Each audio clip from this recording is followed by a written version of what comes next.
All right. How are you guys? Good. Orangepest is tired, you can tell. Is working really that hard, Orangepest? What do you even It do? should- What did you start your job doing? It's demolishing, man. So I tear down like walls and stuff. So it's Like you do it with your hands, or like you drive a vehicle? no, I do it with my hands. Right now, at least. Hopefully. Oh, that's hard ass work. What the? That's like the most blue collar shit I've ever heard. Dude, you're gonna be shredded when you're done. Yeah, that's like the one good thing about it. Yeah, It's like sitting there on the ground, like getting rid of glue. Kimbo's gonna have to watch out, man, before you fight him. Uh, When is the 1v1 boxing match between Orangepest and Kimbo, dude? I want to watch that. I pay money to see it. $5,000 prize pool when it takes it off.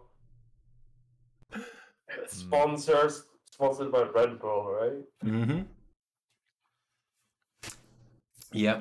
How are you doing, elpern? I saw you were invited to the CoDev Invitational, huh? Oh yeah, that's going to be a lot of fun, actually. It's happening I was next. checking out. Yeah. No, go ahead. It's happening next Thursday. It's me, Helping Hands, Sturm Panther, and who is the fourth dude? It's Dutchman. Dutchman. That's right. Dutchman, yeah. Wow, you forgot your 2v2 partner. Yeah, dude. I gotta invite him here too. I see Helping Hands is here in the chat. Let me know if you want to join, dude. You're welcome, or you're welcome to join. That is. I would put you and Helping Hans probably on like the power teams to win. I don't know about the other two. Oh my god, dude. I really think it's up to the developers how good they are. It's going to be interesting to see them play the game, you know? I have no clue how much they actually play. Wouldn't the optimal move be like you put the bad player against the good player and then you hope the bad player can hold the line? I feel like if you can just steamroll one guy, then you get a massive advantage. Well, that's one thing about co-maps, right? Is that I feel like you can't actually do that because the retreat paths, right, get so ugly. Like, there is some. Have to play on your side of the map. There is some map pool already. Like they actually have pretty decent rules. I feel like it's almost Master League rules. You know, it's kind of fun. They probably copied it. To be fair. Yeah, probably. Why wouldn't they? Already like completed. It's going to be fun to see AE and Stormless casting again as well. Do you get anything if you win? I'm not sure. I've not heard of anything. You get the board game. Dude, I wouldn't mind that. I'd really like to have that. That's actually what you're getting. I thought the forum. Wait, you serious? Oh, really? Yeah, you dude, serious? I saw it on the forum post. It was like, oh, that's amazing. Like a signed copy by the code dev team. What the fuck? That's amazing. That's actually hilarious. Oh my god! Wow, you have to win now. Oh my god, you can't. You can like stick that shit up on your wall, man. Your wall's so empty. Put it right behind you. You know, beautiful decoration. Mine? You think my wall is empty? I got this beautiful artwork. Yes. But it would be nice to see a board game in the background too. Oh my, I see you're not convinced. Yeah, somewhat. Oh my god, yeah, I searched it up. It's on Kickstarter. They got like $1 million to make it. What the fuck? Yeah, the board game? Yeah. Yeah. It's the power of Co, man. Anyone played it? I never even heard of it. Haven't touched it. No idea what the rules are, how the hell it works. Yo, how are you, White Flash, by the way? Long time no see, dude. Last week you had like a party or something, so it's nice to see you now, though.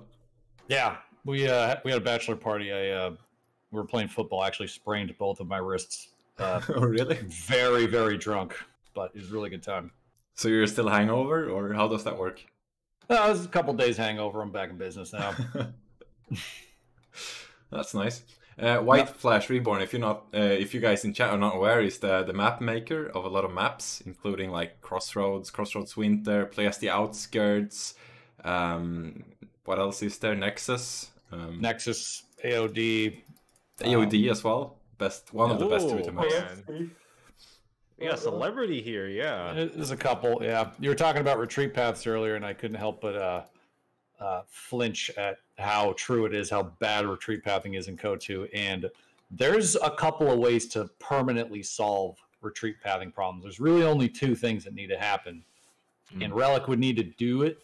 One of them is give mappers the ability to have a waypointed retreat capability. So you put a point on the map. You can't see it, the player. But what it does is if you're like going wide on a map, for example, you have a waypointed retreat point. So units will retreat to that before the base, and then they'll ping back to the main base. And the mapper can choose where to put that. Okay, that's the first thing. The second thing is, and I put this in the most recent Code3 article, is give us the ability to have a predictive retreat feature in the game, where if you hold down like a button like Alt and you have a unit selected or a bunch of units, it gives you a preview of where the units are going to go before you hit the retreat button. Yeah, I was about to say that. Like, if you hover over the hotkey, or if you, like you say, hold Alt and then press the hotkey, perhaps, you can see the retreat path. That would be such a nice feature. Like, you know, when you right-click a unit, you see the small dots, right, for the pathing. It should be the same for retreat path. That way you can kind of predict, instead of, you know, having the entire slog where you have to, you know the maps, like, in and out, know the exact angles where the retreat path changes. And sometimes you're guessing too, because like part of the map gets destroyed, so the retreat path changes. You don't know until you hit the button, and you've lost the game. And it's like, is it your fault? Maybe it is a little bit, but you could make the game better.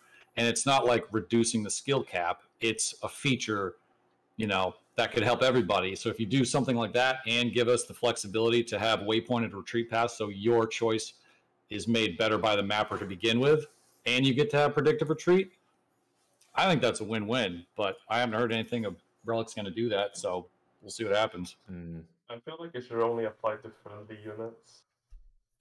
Because I feel like if you make it so like you can see your opponent's retreat path, you can do some really gross shit. Oh no, you don't see theirs. You only see yours. I'm thinking, right? Like you press a button, you can see where your opponent's like retreat path is gonna be. That would be broken. You like want it to retreat path as like a shock squad with a grenade, right? Yeah, no, that I don't advise. Only you see your own retreat path. That's it. Actually, that'd be huge. I have a question about Crossroads. Yeah. Can you fix Orangepest? Sorry, can you like move your microphone a bit closer or something? It's a bit hard. Literally right next to me, man. Oh, really? Yeah, I don't know. Also, you sound much better when you sit up. I'm not gonna lie. Yeah, stop sleeping, dude. Stop sleeping. I'm half asleep, man. I can't help it. That sounds much better. Yeah. Okay, I'll act like a normal person. Yeah. But when it comes to Crossroads, right? I don't know if you've been keeping up with the recent tournaments, but it feels like North side has gotten a disadvantage because of the left side fuel, right? You know that green cover piece? So I think many of them, this.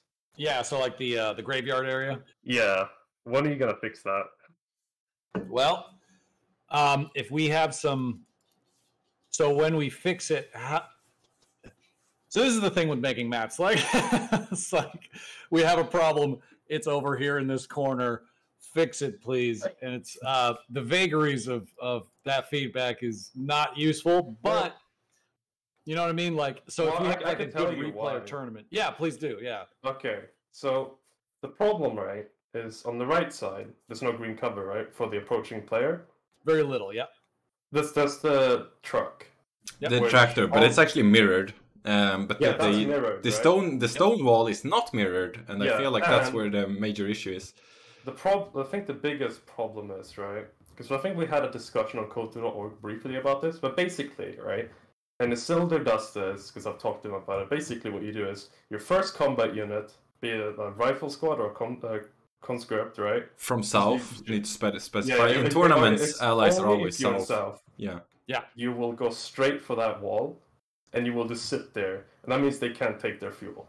And it's obscenely it like changes like how you have to approach that map as the north side. Because what the Koreans do instead of like going left, right? Because a lot of people will do that, is they'll go on the right side completely. Like Tiramisu did this a lot. I think PFC did it as well. I don't know about Asher, but Tiramisu did it as I mean, it's not only the Koreans. You can see a lot of people just adapt when they get Crossroads specifically in tournaments. Because in tournaments, it's so predictable because allies always spawn south. And all of the allies' main lines, no matter if it's conscripts, riflemen, or sections, right? They all come out immediately. And you can all beat the Grenadiers or the False Grenadiers as long as you're in cover. Like, it's just a 90%. Yeah, every time. Yeah, it's so cost efficient. So this is an issue of basically distance to solid green cover to that area. I wouldn't say that. I would say it's just that it's not mirrored, because north side can't do the same. That same green stone wall we're talking about does not exist on the southeastern fuel. So the fixes would either be to add it to the southeast fuel, or it would be to remove that specific wall on the top left. Yeah, you're gonna stream the game? Yeah, so I just booted this up. Yeah. Let's take a question, gander. guys. Just to clarify though, I thought Relic isn't updating maps anymore. They aren't, but this is mostly for tournaments. I think we can all agree, where it's really relevant. Oh yeah, I saw like the 5 VP Crossroads thing. I remember that. Okay, 5 VPs, man. That makes sense. Well, that actually I like. 5 VPs is where it's at now. Yep, Yeah, I'm convinced after watching enough games. It's like, Yeah, it's so much more interesting. It's more interesting for sure. well, you need more, because the way cutoffs work in Code 2, the points of interest on the map are naturally reduced, and you need more points of interest. Like, you only have, all over here, there's like a fuel to fight over, maybe a muni, but typically it's the fuel that garners all the attention. And then you have a VP in the center, which is a slog point. Typically, that only becomes important as you fade into the end of the game or the mid game. And then you've got, one VP on the, like, there aren't as many points of interest as there should be. So a 5th VP changes the cadence of the game, and it gives you more areas to really fight over. I feel like it's a Crossroads specific thing though, this working, because it's so big and has Because of the pinwheel design a little bit, maybe. Yeah. Like, you're talking about large. this. Okay, So are we talking about this cover section? Yeah. North, left. That thing needs to like get changed to the yellow cover. It either needs to be over. mirrored or it needs to be removed, in my Right opinion. there. There's no other. It has to be similar to the right side, because what you do is rifle first rushes that point, and you have no way of stopping him. Yeah. So a rifle you- sitting on the north side of this thing, or no, the south side of this thing. Either side works just fine. Yeah, because like if you flank it, he can just move over, and he has green again. And as you attack it from north, you can't get any green on approach, right? There's no green the north player can use to combat that position. You're exactly right. And, Yes, and this I see and this is exactly the what you mean. first like 1 to 2 minutes of the game, and it's such a It's so extremely noticeable in tournaments because everybody does it. And for north player, because it's not mirrored, you're always fighting at a disadvantage as Axis on this map. Okay, I I want think to point something out. Everybody who's watching, who has ever tried to give map feedback, this is how you do it. Okay, like, we're walking through it. We have, I'm streaming it, but you have a live shot. Normally you would give screenshots. You're explaining in detail all of the little nuances of the issue. That's how you give map feedback. And you guys are all exactly right, because this area, you're ranging out to something. There's nothing here. Like, if there was another piece of cover maybe in the middle here, maybe that would work, but really this probably needs to get touched up a little bit where you have yellow on the bottom so they can't post up. It buys too much time for the southern player, especially if you're a faction like Vermont, right? Means you never get there first. Okay, Yeah, nothing and you can the do, battle but- phase 1 is so delayed by the fact, and the 2 to 2 as well. Yeah. And Yep. now with the M5 kind of sort of becoming slowly meta, I feel like the M5 Already is is so meta. good, and it hits so early, and the fact that you can't even reach the 2 to 2 before that, it's makes it quite rough, I think. This is But I have similar timing, I think. Yeah, this is an easy fix, which is the good news. So the 5 VP version that's in the workshop, I can tweak this today and have it ready to test. Like, that should be Maybe no we problem. should have a normal Crossroads update as well, and just make it like tournament Crossroads, kind of like the way we do with Fameonville. Do we really need 2 different Crossroads in a tournament map pool? I mean, Yeah, we I have don't 2 know, different but- Fameonvilles, We don't have any. We only have the tournament version though for the map. Oh, you mean in the competitive Yeah, map? because in Alvadi's tournament we had. Yeah, maybe Crossroads 5 VPs. So the reason that maybe 3 VP should get removed. I agree. So the reason that the right side works is because this asymmetric piece of green cover can be flanked, obviously. And, there's some green cover down here, even though that doesn't really reach. This is a totally differently designed area. Exactly, it's not mirrored, Yeah. and I feel like that's the major issue. You can abuse north, but you can't abuse south, if that makes any sense. I mean, it's a question of faction stuff too, right? A conscript can get there probably before your MB42 gets there, and you could probably set up like before. No, when you had the old sandbag times, you could definitely get cover up before he gets there. But like, it's a question of like timing. So like when the units arrive, and you generally like unless you're going hyper aggressive, you're not like contest this area, right? Like, so you guys don't have an issue with the right side, and I don't think I see anything that's glaring. Yeah, okay. It's just that it's not mirrored. I feel like that's my this major fix, guys, is going to be a piece of cake. Shit, we can do it on camera actually. Do it right now. I'm serious. Like, let's. It's just getting rid of that piece of cover, really, and just adding something else, right? I mean, yeah, you could change that to a wooden fence, or you could put hard yellow cover in front of that green cover, so that the early game's not affected, and maybe the mid game it's useful for somebody. That's not hard. I feel like that would still. Well, I guess it would depend on how things play out. Certainly. Cool. It's like it's gonna be yellow on both sides, right? Not just one. Yeah, it would have to be yellow on both. Yeah. So just theoretically, like if you could like get rid of that, like I guess Ritz would have an advantage, and maybe Ver can do it too, because you can destroy cover. You'd have to do it really. It's a pain in the ass to do that, but fucking destroy cover. God, just give me strength.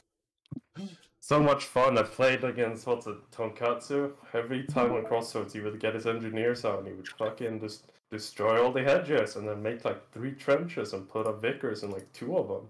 Yeah, it's an ability that should not be in the game. That's a great ability for like the campaign, right, or a mod or something. Yeah. That has no business in the multiplayer factions. No, but like it makes maps, like makes map cover placement just irrelevant, I think. Yep. I also want to say, do you remember when we did the KO3 reveal trailer reaction, WhiteFlash? I remember you saying something there which I've like taken to heart, and I keep bringing it up, like the breach mechanic in the KO3. Like, I think you hit it on the nail. It's not about, unbalanced garrisons. It's about unbalanced maps. Yes. Like you mentioned, it's about map design. It's not about, if one mechanic is strong, it's about map design. It's more about faction, I would say, because like it's a question of if I can't get the tools to deal with the garrison, then I can't play the map essentially, right? Like, yeah. Remember Old Fayemanville, that mansion in the center? And it's like, okay, I'm playing OKW and I didn't have flame grenades. I didn't have anything. Firestone wasn't out back then either, right? So it's like, I rushed this building, put my, the guy puts his rifles or conscripts in there or whatever, and then I can't do anything. He just sits there and he holds the mid VP all game until I get leagues, and it's just awful. Yeah, but it gives the map designer some flexibility, because you normally, when you're putting a building in, you have to place it, especially in 1s and even 2s, you have to place the buildings so carefully because they have such a massive impact. The breach kind of waters down that impact a little bit, and that's a good thing because buildings are so overbearing in so many situations. I can't wait to just play KO3 multiplayer. And I think we're all quite hyped. Yeah. It's looking good. Yeah. Every day I check on the forums. WhiteFlash, can you go down now to the South VP and just compare the placement of everything? You added some... No, the South fuel, sorry, not the VP, the fuel. Southern fuel. Oh, right fuel. Oh yeah, right fuel. So there's a bush there, right? I feel like that maybe should be mirrored with what you're doing right now. So this bush? No, the one there, yeah. The one you just selected, that one, yes. So you want another bush? No, I want the things you're adding right now should probably be mirrored to that bush. Oh, rotationally symmetric. Yeah. Okay. Do all 3 of you agree that this side doesn't seem to have a problem? For me, more or less. Orangepest and elpern can handle this. So no, come on, okay. No, okay, say something. I don't play 1s, so I legitimately have. I've seen you play 1s on stream, dude. I've seen you. Did you beat Paul? Yeah, I fucking lose. The reason I ask is because if an area is working, even if it's not like perfectly symmetric or anything, I'm very hesitant to mess with it because there's a lot of like unquantifiable little things that happen. And if this side is not causing problems, I'm gonna just I think the problem with this side has nothing to do with the map and just faction design essentially. Sure. And designing around faction design was a thing in Co-1. It's much harder in Co-2 because there's so many weird abilities. So, yeah, no. Kimbo is mentioning here in chat that with South Fuel, you can actually reach the entire fuel sector from the tractor, and you can't do that on North. Is that true? I think you can get like 2/3 of the fuel. So maybe that northern tractor should be moved slightly to the left? Because you see the southern... Yeah, the southern tractor can reach the entire fuel point, but the northern can't. So, Kimbo, is there a problem with this side? I mean, when you're playing, like, not looking at it, like he's just saying it's not symmetric. That's what he's saying. Sure, yeah. I wouldn't say it necessarily needs to be changed then, right? I mean, it doesn't. Maps don't have to be like a copy paste of each other symmetrically, like down the 180-degree axis. Yeah, so definitely not. If you look at these tractors right here, these have green cover, and you have a range to that fuel, right? So let's open up the grid. This is kind of like a standard. So you got, this is the 10. We can't see right now. Oh, there we go. So you got 10, 25-ish meters. Over here, it's 24-ish meters, maybe 3. That's the same. It's essentially the same. The relic way of doing this seems so obtuse. The relic way? This is the WhiteFlash way, dude. Yeah, this is the way like my engineering brain kind of works. Like it should be. The technical stuff matters. The art matters not at all until the technical stuff is kind of working, and then you can start to layer on art. But the art also impacts the game in this, so you got to consider both. All right, Crossroads should be kind of fixed by now. Fixed, yeah. Nice. Took you 5 minutes. Amazing. This is the thing. Like, I don't hear from anybody. Sometimes I do, but I get it very obtuse. Like this map's broken, and I'm like, I can't do anything with that, guys. Like that's not helpful in any way. Yeah, just go grab your wrench from the garage. I mean, even if it's unbalanced now, I feel like it's mostly fair in the areas that it matters. Because the problem was back when you play this, right? It's like that green cover just oppresses you. Like you can't you basically don't have a counterplay. Would you mind WhiteFlash if you just move that tractor? I'm so focused on it. Yeah, that entire cover section. Dude, you're getting tunnel vision on this. Just move half a centimeter to the left. It's so small and pointy. Yeah, but I agree, elpern. It's just half centimeter, dude. Let WhiteFlash do his thing. See, here's what I'm gonna do. See these little red boxes? I'm gonna move this over 1 box set for you. Okay. Oh my god. Fixed. Right. Oh my. Nice. I like it. No, I'm not doing that. All right, we're good. No, you're not. What? Yeah, wrecked. Oh, you got destroyed. No, I understand what you're saying, elpern, but at the end of the day, like this grid, so I can turn it down even more. So we go to 5 meters. Your distance from the thing that you're worried about, it's the same. Like for all intent and purpose, it is. So that's 6 boxes, right? From green to the fuels. So each one of these squares is 5 meters. Yes, that's 6 boxes. So that's 6 by 5. That's 30 meters. And now look at southern fuel. Yeah, sure. Because but the difference is that you can actually capture without getting shot at, while in the south you can't do the same. It's very minor, I agree. You can't shoot at him while you're in the cover. you can hit him from here. Yeah, you can. I'm pretty sure you can capture that fuel without being in range. Am I wrong? I'm going to prove. Kimbo says so in chat. Just checking game. Like if you stand on the edge of the northern fuel. Yeah, but Kimbo. Oh, you're saying on the top edge. Yeah, okay. You can't do that in south. All right, then we will. That's the point. Just a scooch, just a little bit. Monsieur Doodoo 11 in chat says it looks like 33 compared to 25 meters from the actual green cover. That's what I'm saying. Like the green should just be a bit more towards the left, or maybe the fuel just needs to be a bit closer. I'm not sure. All right, let's do this. It's a small thing. Yeah, let's get the ruler out. Small things make a giant difference in co-maps. Like, oh, this bush is 1 pixel to the right, but it like blocks Yeah. You know, we care about the pixels. Of the map and your cube will get stuck on it. You'd be shocked how much small things like radically change the map. So it's 38, 9. That's top 2. The yellow cover looks deceiving. 31. This one is closer by 6 meters. Okay, 6 meters, dude. That's a scandal. So one thing is, like, when I'm placing objects, I have a tolerance in my mind. Like, if I'm like plus minus 5 to 10 meters, depending on what the object is, I'm okay with that. Because if you want to sit here and make everything pixel perfect, this map, instead of taking 3 months to make or like a month to make, it'll take like 6 months to make. Like, just going, you know, because if I move one thing, yeah, but it's a specific thing. I agree, Orange. They should be, because they're getting paid for it. I've never gotten paid a dime to make any of this stuff, so I'm like, I want to make this efficient, you know, in an efficient way, get it good, and enjoy it. So let's... Actually, no, I'm curious. You're going to be stuck on this forever? No, we can talk about something else. I'm just going to keep kind of dicking with it. Mm-hmm. I have something to talk about. Yeah, go. Please. Go ahead. Do you guys think that at the... what do you call it? The Code Dev Invitational, they'll release more details about Code 3. I hope they do. They won't.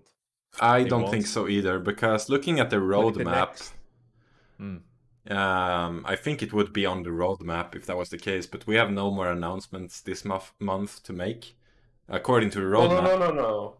There should be... There's one announcement every week, right? Like, not an announcement, but like a content reveal. This week it was Partisans. Before that, it was something else, but it's going to be like, what? Now it's going to be Wehrmacht, I think. But then, sorry to interrupt, but what's the point of the Code Dev Invitation? It's so far away from Code 3. Like, I don't understand why they're doing it. For fun. Companies don't do things for fun, Orangepest, okay? And they don't waste engineering hours. He's right about that. Tournaments. Yeah. Well, it's on a weekend, right? So, like... No, it's on a weekday. It's on a weekday? Yeah. Oh, I'm not watching that then. No way. It's on Thursday, dude. You have to watch that. You're gonna be cheering on me. No way, I can't. You have no choice. You have to cheer. Otherwise, I will lose. I'm facing Helping Hands in the first round. Just win. Yeah, but Elpern, you're the giant slayer. You're gonna be fine. I've got Jason as my teammate. I think he's gonna carry. I think it's gonna be fine. Oh shit. Just teach him the meta in like 5 minutes. Here's what you do. It's gonna be fun though, because I'm gonna be on voice comms with him, right? So I'm gonna ask him if he actually worked on KO3. It's gonna be fun to know. You gotta ask him leading questions to bait out answers, you know? Yeah. Like, what answer would you like? Should I be recording? Should I be recording? Yeah, record everything and then keep needling him about the small stuff. See if you can get confirmation on a 4th faction. Will be the best play. When's that 4th faction coming out? you know it's gonna be another Axis faction. We know by now. Well, yeah, another German faction. Sorry, another German faction. It's gonna be Rommel, man. It's gonna be the Desert. You think so? Africa Corps. Yeah, 100%. That it's gonna have Panzer 3s, and it's gonna be the only faction I play. Dude, I so want to see Panzer 3s, man. I'm so upset that they haven't shown that yet. An actual generalist light vehicle for fucking Germans. God. There'll be Panzer 3s for sure. I actually think they won't launch with... Well, that's not true. Yeah, I think they won't. Let's think. They've said that they're going to launch with more factions than ever before, but the only number of factions they've ever launched with is 2. Yeah. So they've already done that.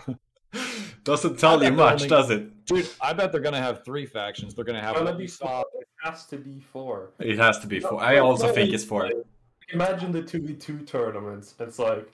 I gotta deal with like 30 combinations, and I only have to deal. And the Wehrmacht guy only has like 1 gimmick thing. I do think though. I think they're gonna keep the 4th faction as an ace card, and then they're gonna pull it out 1 week before launch and be like, "Oh, by the way, there's a 4th faction," and everybody is gonna go full mad. That's what actually, I think. One of you said it's gonna be Rommel, like that'll be the faction or whatever, and I think that actually might be true because they literally revealed it in the trailer, like the cinematic trailer. Yeah, the question is like, is that part of an expansion? Like they're just getting all our, we're all getting all amped, or is that part of the primary game? It probably will be. So, yeah, it could theoretically be like a campaign. So if you just reskin the Wehrmacht faction and make it like yellow essentially. Yeah. Desert stuff. Okay. Crossroads Winter, or not Crossroads Winter, Crossroads X should be fixed. I'm just going to boot in real quick and double check that everything took. I just re-uploaded it to the workshop, so we should be good to go. Test if you can capture the fuels without getting shot at from the green. Sure, I can do that. Yeah. I will not stand down, dude. I'm stubborn like a pig. Dude, but the thing is, like, this is what should be done for competitive maps, okay? How many competitive maps get this granular with the technical parts? Not very many, and it's important that they do. Like, all of them should be this anal about all the details, because the map impacts the game so much more than any other RTS. Like, I watch a lot of StarCraft. The map impacts the game a lot, not as much as Co. It's not even close. So because the maps matter more, you got to pay more attention to them. Like, that's just... I don't know. I think in Brood War it matters a lot, right? It does, quite a lot. Yeah, Doesn't Kay would know. Kay would know the most. It matters a lot. Yeah. Yeah, KtheZ actually- knows. So the thing is, in Brood War, like the maps matter a lot, but they're not like these tiny little nitty gritty things that you have to constantly interact with that they are in KO2, right? Exactly. Like even the tiniest detail, like in StarCraft, you know, you broadly need to follow some patterns, right? You need a ramp, you need a close main expansion, whatever, right? That kind of thing. But in KO2, it's like, oh, where do you put every tiny little piece of cover? And then every tiny little piece of cover makes a big impact because you can use it. In fact, you have to use it. And each, like, even like just bushes, like I was talking about art, how art sometimes, like art you think about later, which is true. But like if you're in yellow cover in a bush that was just intended to be art, you have an advantage over the guy who's in no cover, and you might win that engagement. And that casts, like, the butterfly effect for the rest of the game is totally different. So everything matters. Like, it's really, really, really hard to make a good Co-1 map in one. Like, it gets easier as the maps get bigger because it matters. Like 4v4, like, just kind of, you know, it does matter, but it matters the most in ones. And it's very hard to do, but it's so satisfying when it works. White Flash, did you see AE's map making tournament, like, or contest, sorry, like a couple months back? Yep. I did not enter those maps. Those maps, there were some good ones to come out of that. Yeah, I'm gonna ask you here. You had a map that you showed to me. I'm not sure if you made it official, but you had a map, and I thought you were gonna enter, but you never entered. Why was that? So that was a map that was intended to be, that was an experiment. But it was kind of interesting. I actually liked the concept. Yeah, the concept I think has validity, but this is another one of those things that, like, this concept has validity. How much time do we need to prove out the concept? The concept, by the way, if anybody wants to try this, if you're a mapper, is all of these maps have wide open areas, okay? You can go wherever you want as infantry, as light vehicles. There are no constraints on that. And you could set up a map where, like, let's say this left side is blocked off, and the only units that can get in there is infantry for a set amount of time. And you cadence the timing of access by either the types of cover. So, like, if you just put hedgerows, that area is held off until heavy tanks get there. If you use pipes, right, medium vehicles open that area up to exploitation by the rest of the units in the game. And you could set it up so that areas are actually compartmentalized by unit type. Would that work? No, I don't know. Like, yeah, I'm not surprised Orangepest is saying. Yeah, I was gonna say but... Orangepest was making faces while you were talking. So I've seen this before. It reminds me of Feymonville Approach. The first ever version made had huge ass areas that was completely inside of fences, right? So you couldn't reach that with infantry unless you used the vault mechanic. Right. But now, that's the way they did that. Is, like, this is, again, like, a concept is one thing. It's completely different from a working design. Like, a working design is like months away from that idea if you do it right. We have like an example of areas that only have like infantry only areas, and it's called Stalingrad, and it was an awful map, and any assault unit basically dominates those areas, right? Because the ranges you're entering at We'll always Well- favor them. Well, so that's where the factions have to have all the tools available, and the players need to know ahead of time, like, hey, we're going into a close combat area. I need to play accordingly. Now, that doesn't mean the mappers get away scot-free because they're like, well, it's close. You should just know how to do it, right? The map has to be designed well, and the players have to kind of bend to how the map's designed. You guys do this all the time. So, Yeah, it's something interesting, right? Oh, sorry, go ahead. Yeah, well, and just to add, actually, I feel like it's so one thing that we've seen more recently in StarCraft is people are a lot more experimental with maps. Like, for Yes. example, having double the normal amount of like Vespene gas and minerals in your main base. That kind You've of been thing. watching ASL, sir. I have, yes. So, Hell yes, man. Yeah. So it's interesting actually that like I feel like much of the conversation around maps always revolves around, does it continue the play pattern that I'm used to, right? Mhm. Which is like what you've been playing for like the last 6-7 years, versus like, does it force me to change things up and Yes. like have a little bit more innovation, play you a have little to bit more close combat? It's not terrible, Yeah. right? It's certainly different though. And you have to think more about like how you're playing instead of like, I have this build order that works. Cool, I'm going to Exactly. do that. But dude, I'm so on that page, and that's exactly right. And players hate this because that means that stuff that works suddenly doesn't, and everyone's trying to, there's this meta like hurricane where just nothing makes sense and everyone's trying stuff out, and people are spamming units because they don't know what works yet, right? Like they'll just spam shocks, goes, screw it. And the meta doesn't get to an evolved place because people don't want to try it. And I sympathize with that partially, but I'm on your page where like I think maps need to change. Like these rural open maps are great, but they've been done for 15, or when did Co come out? Oh yeah, 15 years we've been Too playing long ago. that style of map. Yeah. Okay. And it's fine. It's not bad. But if we want, like, Code 3 is going to change everything because they actually did the resource system correct. They have all these other elements that'll make it so you can actually make different kinds of maps. Elevation will work, right? How much flexibility does a mapper have where the map has to be exactly flat every time you make a map? Not much. How much?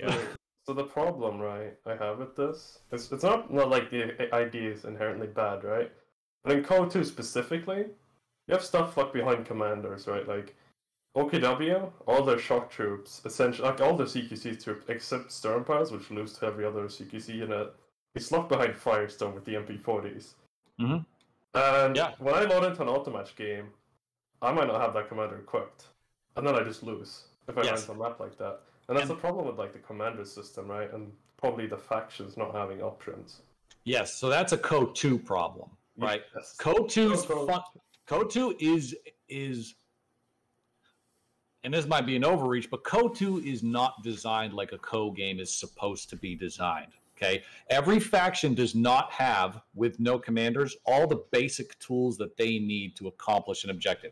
I'll give you an example. Americans don't have heavy artillery. They don't have snipers. Okay, They have heavy artillery. The most important, I think, is Pack flamethrower. Howie They is don't like- have a or flamethrower. flamethrowers. Okay. Yeah, okay. Priest and Calliope are heavy artillery. No. Yeah, but it's doctrinal. Okay, doctrinal Yeah, stuff. sure. Well, they have a Doctrinal major stuff. arty too. If you really want to And, get and majority, but They have all of the Scots now, dude. factions- Scots are broken. That's a but balance problem. all the factions don't have all the basic tools to do all the fundamental things of the game. You have to reach, like you were correctly pointing out, Orange, you have to reach for commanders and hope that the map lines up with what you picked. And that's not how it's supposed to work. I'm pretty Game sure they addressed that in mechanics. KO3 during the reveal, did. right? They discussed Yeah. that, and they Wow. saw this. They Yeah. said that one of their major feedback problems they got from KO2 was partly, the microtransactions, and then it was the fact that all factions don't have those basic tools. Like you Yes. can make different factions without locking out like basic features. Like Yes. look at Soviets and Ost here; they are so different.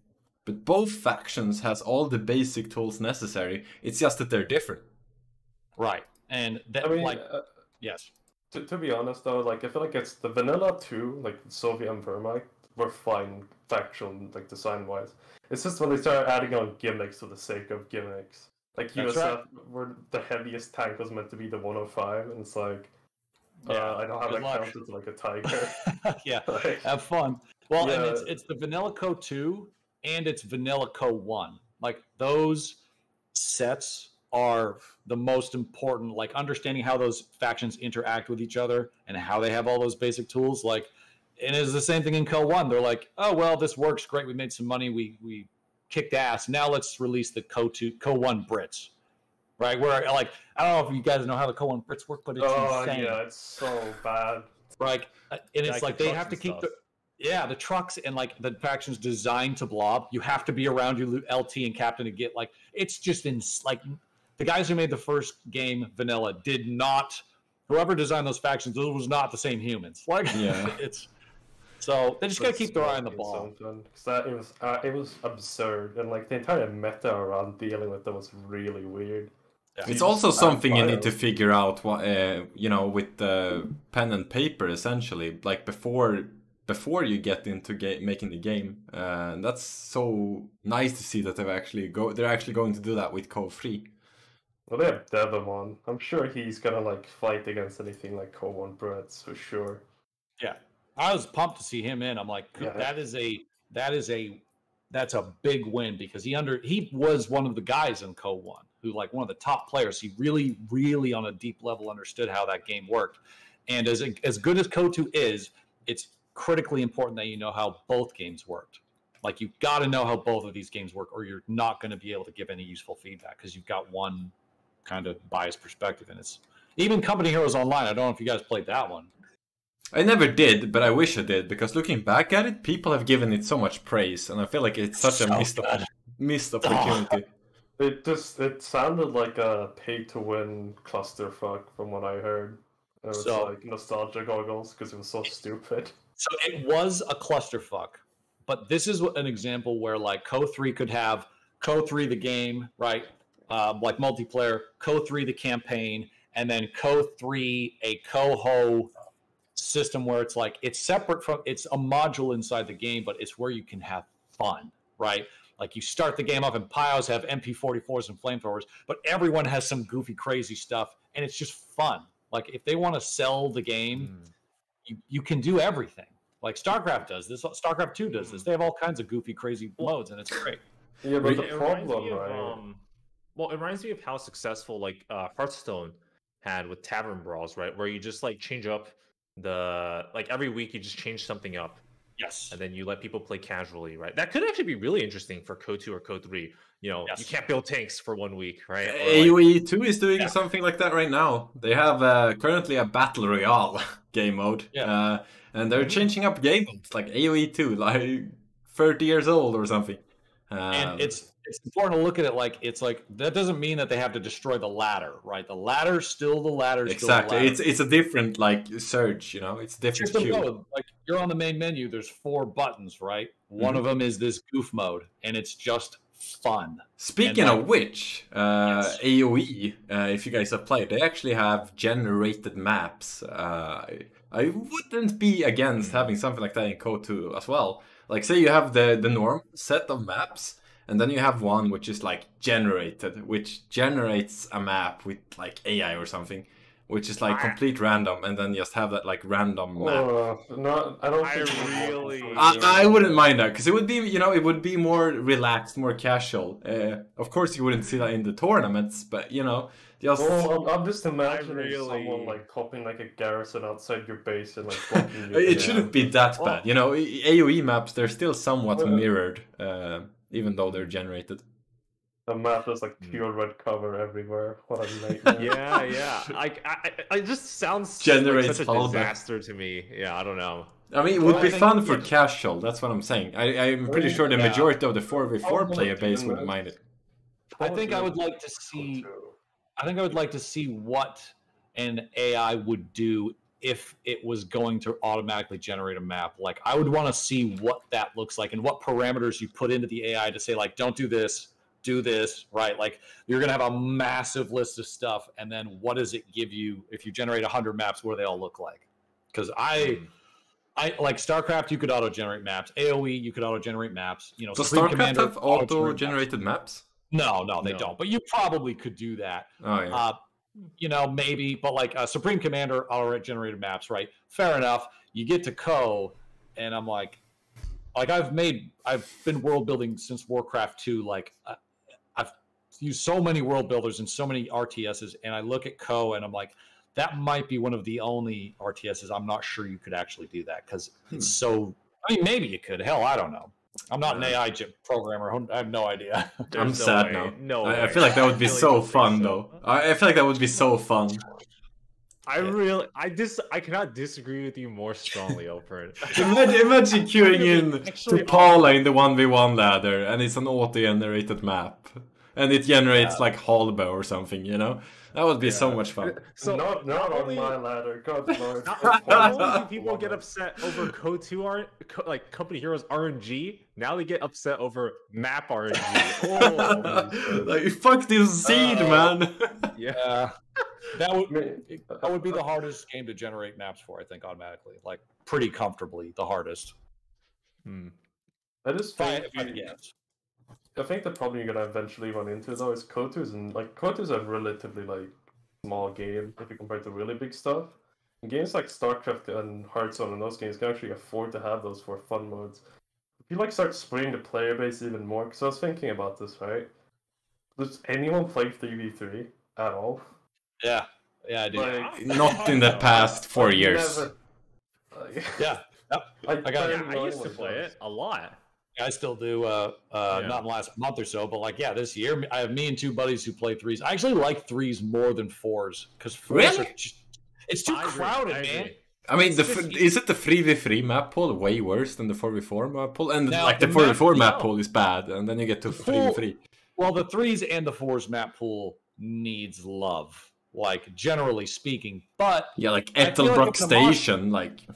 Yeah, like I feel like I'm in a mosh pit in fours. Like you're just shoulder to shoulder with everybody. There's no room to maneuver and play the map. Like threes is kind of a comfortable. The maps are big enough, and there's few enough players that you can breathe. Yeah, I absolutely agree with WhiteFlash. My KO2 career was starting off only playing fours, and then I got sick of fours, and I only played threes. And then I got sick of threes, and then finally I stopped at twos. Right. So like I totally agree. Like you have no breathing room in fours, and it's just like this artillery spam fest where mines are everywhere. You can't flank, whatever, blah blah blah. Versus threes, where it's still pretty similar, but you know, like the chances are like you're gonna get pounded less by artillery. You're gonna run into tellers on the sides of the map a little bit less than normal. And there's opportunities to like 2v1, right? And like 2v1 on two sides. Like fours, it's always just everyone's in the mix. And like threes, you can like 2v1, and then one guy holds off. Like if you plan that, there's more to it from a strategic standpoint. And fours is just a shit show. Yeah, that's one of the reasons why I dislike Rails and Metal so much in the 2v2 map pool, because you can't really coordinate with your teammate. It's mostly two separate 1v1s happening on a very small part of the map, and if you do try to help, like usually you get punished for doing so by the way it opens up, right? Well, elpern, you know why that is? You know why? Because the spawns are like in each edge. Compare that to Alliance of Defense. Map. It's a KO1 map. Okay. It was not when the guys made Rails and Metal, they weren't like, you know what? All these points are going to be the same, except for these 4. And then the rest are all just going to be... And you know what? Cutoffs are going to cap at the same rate as every other capping point. And you know, like... And then, you know what? We're going to have capping circles where you have to walk into the thing and then get... Like, it's not the same game. It's not. So you can't take a co... It's very hard to take a KO1 map and just make it, you know, throw it into KO2 and be like, oh, we're done. Well, what are the maps? What are the maps that came from KO1? I know Red Ball is one of them also, right? Angoville is the first to come on to mind in the 1v1 map pool, at least. The only map. Oh, and Simois. Arnhem? Road to Arnhem, really? No, not Road. The Arnhem checkpoint, right? No, that game with the Brit DLC, man. That's not a KO1 map. Are you sure? Yeah, I believe that's KO2 only. Yeah, that is KO2 only. Yeah, it's rare. I mean, and Angoville's a great example, right? Langreskaia. Sorry. Yeah, Langres. I fucking hate Langres so much. It's so bad. It's another map made in KO1 by Michi, by the way, the first guy ever to get a custom map into the ladder. Fucking legend. And yeah, that map's made for KO1, guys. It's not made for all forget the It's not resource good in packs. KOH1 either, man. It's so No, bad. I'm pretty That's sure fine. Napoleon or Demise thinks Langres is one of the best maps in KO1, if I'm not mistaken. I played it. I played it on him. Like, I played 1v1 against him on that map, and I went back to it. And it's so bad, like, you can't shoot through hedges in that game. And so, like, you end up with, like, these really bizarre, like, choke points. It's good in Co. It's good in KO1. Oh, it's Hell bad. yes. No, it's so bad. So campy. You just But sit there with your MD42s and you just, like, go And also, AFK. keep in mind the KO1 map pool was small and stayed small for its entire existence, right? The KO1 map pool did not grow and evolve like KO2 did. It was constrained. It stayed like the first KO1 maps even to be played in tournaments was the map that Uncle Sam made in Argentan Crossroads. And this was like 7/8 the way through KO1's life. You know, it was in SNF 4 was the first time a custom map was even played, you know, outside of ladder. So like, yeah, the KO1 map pool is small. So for the pool that we have, it's good, but could it be better? Yeah, probably could. A small pool isn't bad either, like, to be honest. Because then you usually keep the best maps and you remove the shit. Usually ends up pretty good. 5 to 6 maps and like 4 vetoes would be the ideal map pool for me, I think. Wait, what? That's 5 so to many. 6? That's like so many 2 vetoes maps. for 6 maps. Yeah. Sorry, I want to have complete choice of what maps I play, man. I mean, See, this- sure, I wanna if you point out, got my this is way, the I would competitive- only play Orangepest Amethyst. is such a competitive player, and that's how you know. He's like, there are 2 maps I want. Those are the only maps I want to play, and I want to shred on those maps. Exactly. The point that KtheZ just made is that point. Like, yeah, we should experiment more with maps, but this is the back and forth you're gonna have. Yeah, and I feel like there's a larger overarching question, right? Which is how much investment will be even put into KO3 in the future, right? Because like you know, if you look at how things have been scaling up, KO1, things have not changed that much, honestly, right? Not too much investment of people's time, money, anything. KO2, actually not bad at all. I've been quite impressed with the work that Relic has done to like add commanders, you know, keep things balanced patched for like 6 years, 7 years, add Brits, add USF, OKW. I must say, majority of the stuff you're mentioning, though, it's just community-driven. Like, the balance patches we've had since the past 4 years, I think, has all been community.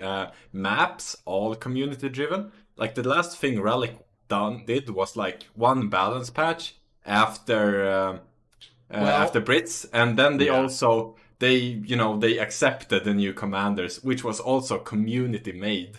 So it's pretty much just community making everything. That's true, but keep in mind that they have supported the tournament scene. Oh yeah, cash.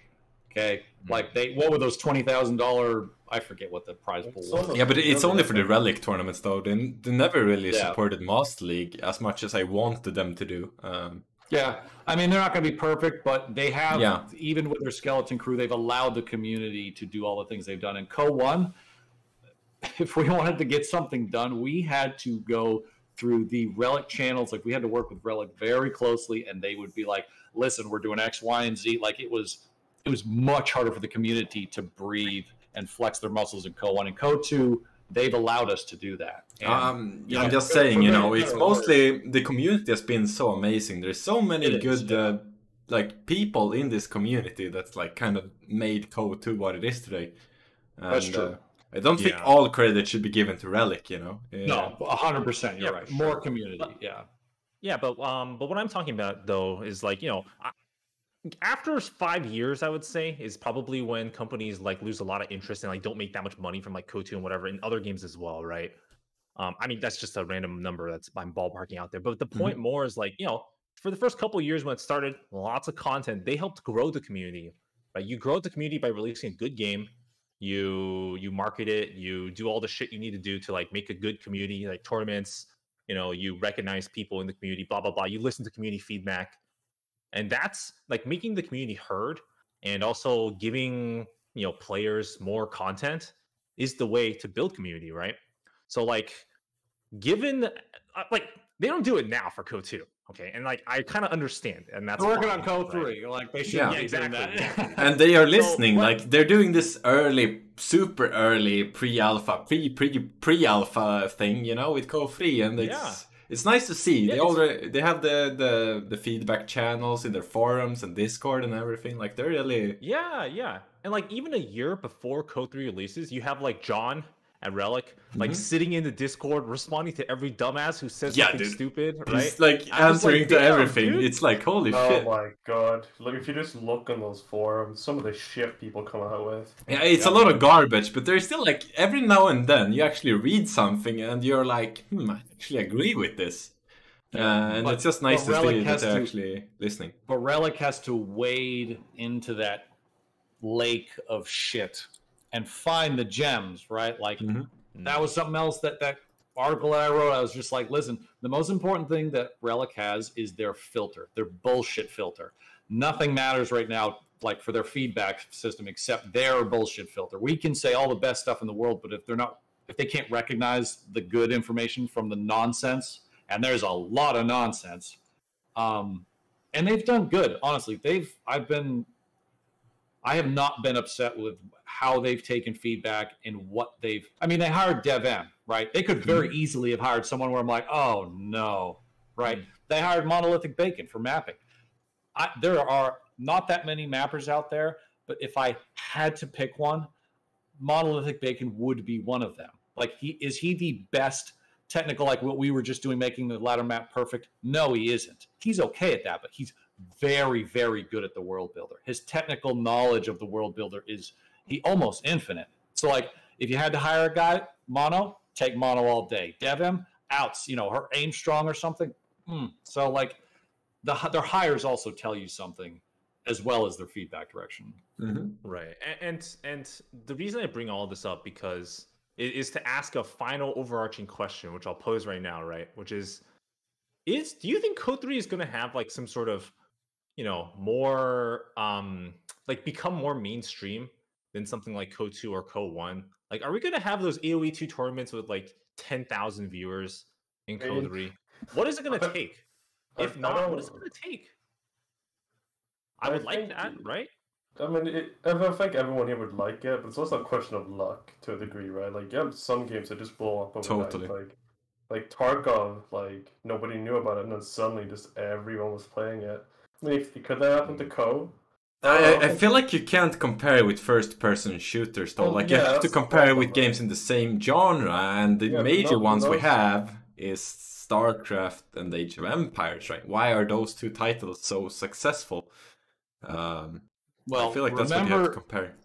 So so to that question, that's a good question, and that's what I pop. Like that picture I had K-Pen's in the chat, I'm sure. I had him make a picture, and it was from a StarCraft tournament of a massive arena filled with people, and I had him change all the screens to KO, and I'm like, this is what we're aiming for, right? We're aiming for that, where we have, is it a dream? Maybe, but and Tarkov got popular not out of luck. It got popular because it was on Twitch.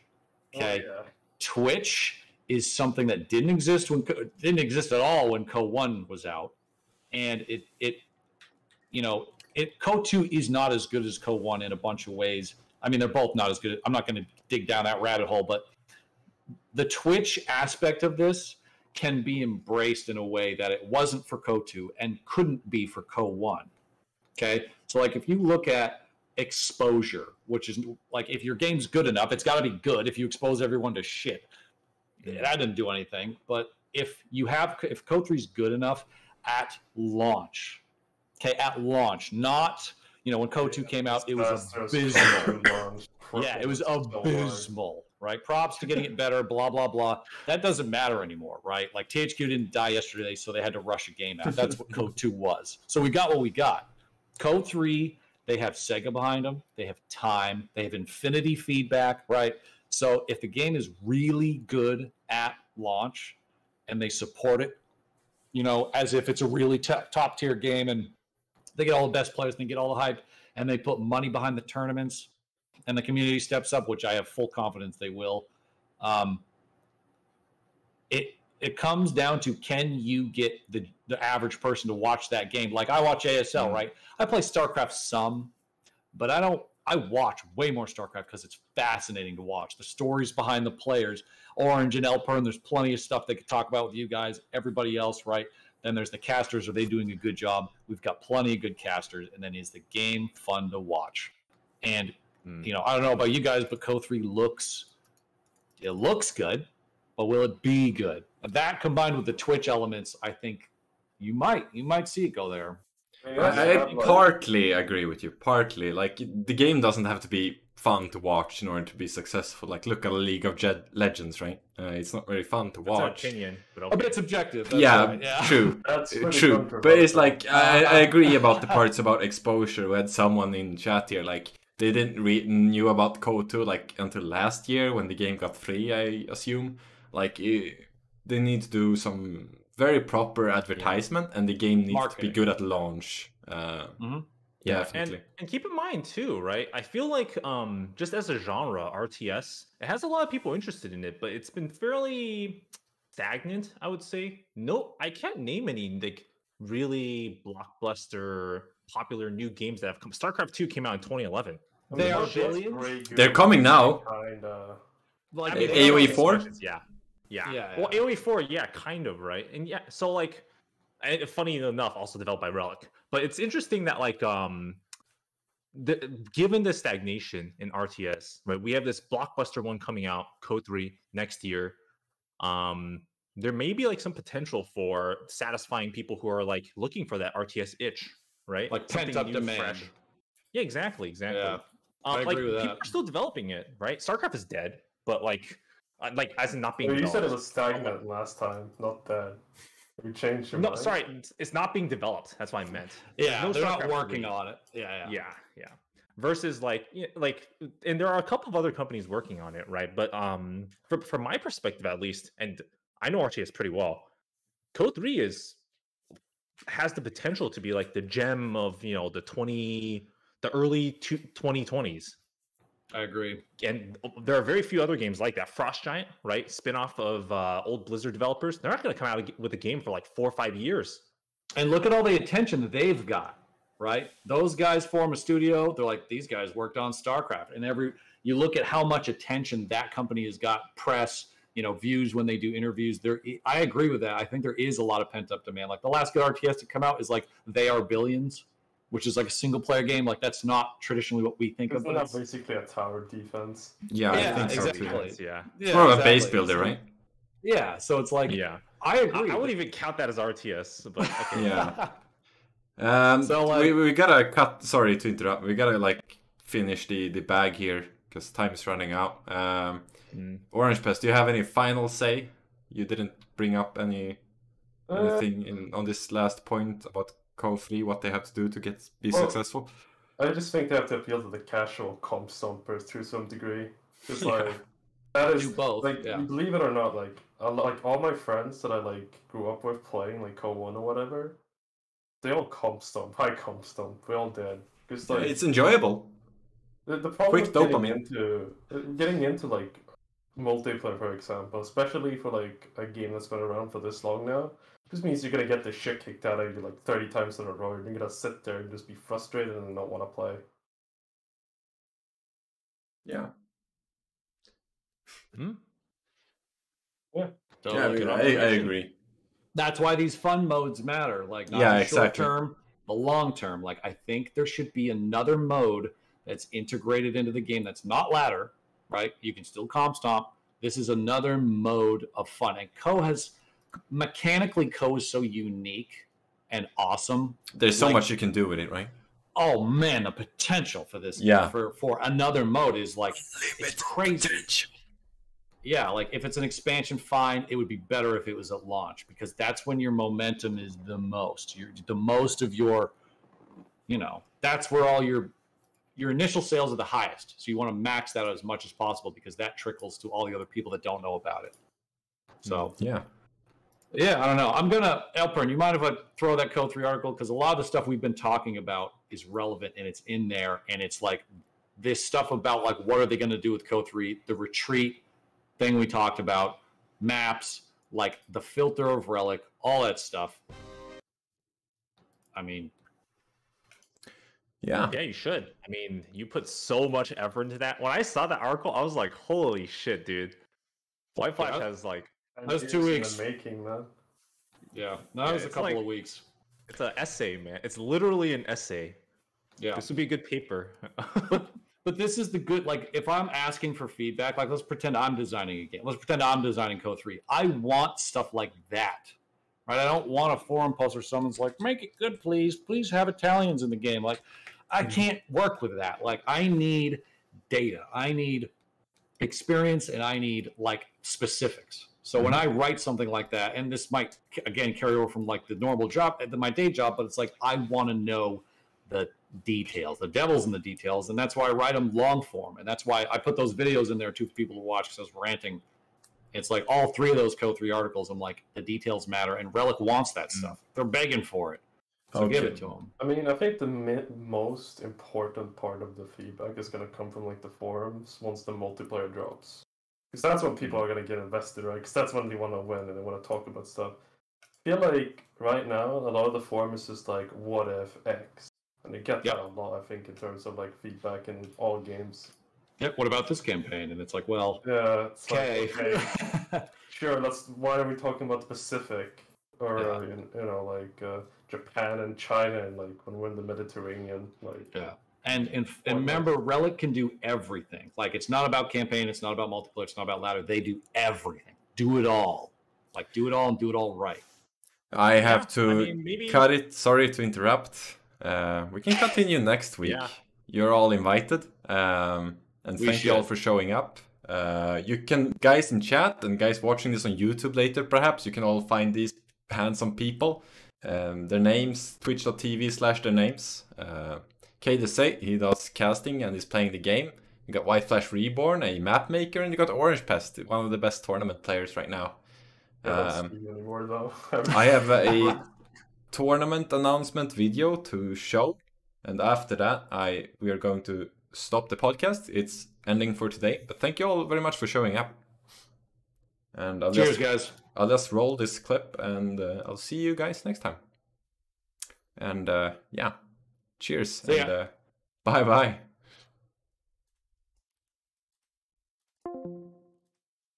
All right, 1 second, boys. Just trying to fix this. It's so hard.